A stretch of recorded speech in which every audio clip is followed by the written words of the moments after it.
We have to watch what we are entertaining, and most importantly, we have to watch what we are letting go into our eye gates, because in scripture in Matthew 6 and 22 and 23 it reads, "The eye is a lamp of the body. If your eyes are healthy, your whole body is full of light." 23, "But if your eyes are unhealthy, your whole body will be full of darkness.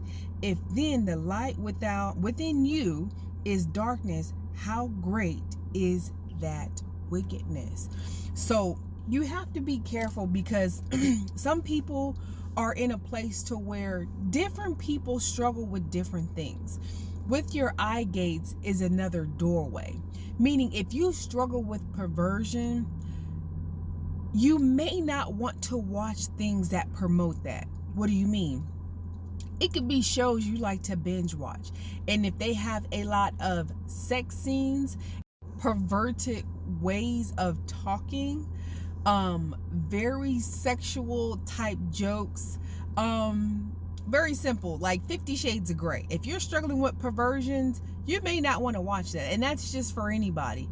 That's not something you want to put into your spirit and put into your mind, because those images and those things become great. So an example, if you're a person struggling with perversions and you're watching things like 50 Shades of Grey, I think that's how you say it, or what it's called, or you're watching sex scenes, a lot of sex scenes, or those movies that are on Tubi now, that are very graphic, or just in general, or even music videos that have a lot of women that are pretty much naked.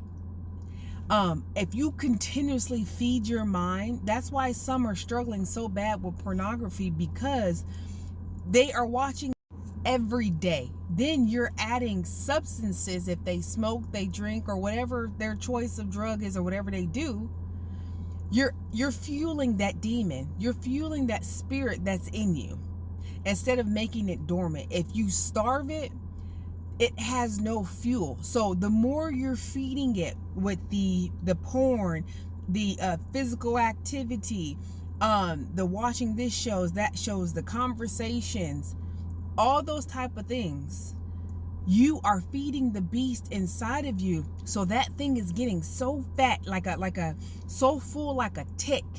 Then it has to pop. So then when it pops, you have to go out and release yourself of these urges.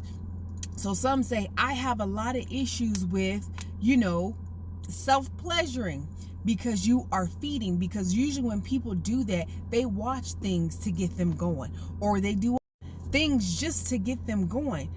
Remember, your gates are open. So that gate of your eyes have been open. Now you have that thing playing on replay, on replay, on replay. Now you get yourself into a place to where you want to do those perverted things more often.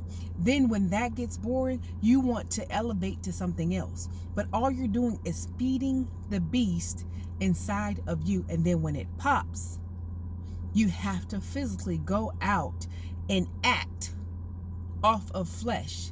That spirit is now controlling you, because you fed it. But you are supposed to starve it. Things that not of God, you are to set aside. Things that are of the world. Yes, there could be nice shows that we all would like to enjoy, but you have to remember, if you are struggling with that, just like someone that's struggling with drugs, why watch a show to where people are doing drugs and learning how to get away with it? That's feeding that inner demon of, I can still do whatever it is I want to do and get away with it and be okay type of thing. So you have to make sure anything that you feed will grow. Anything that you starve will die.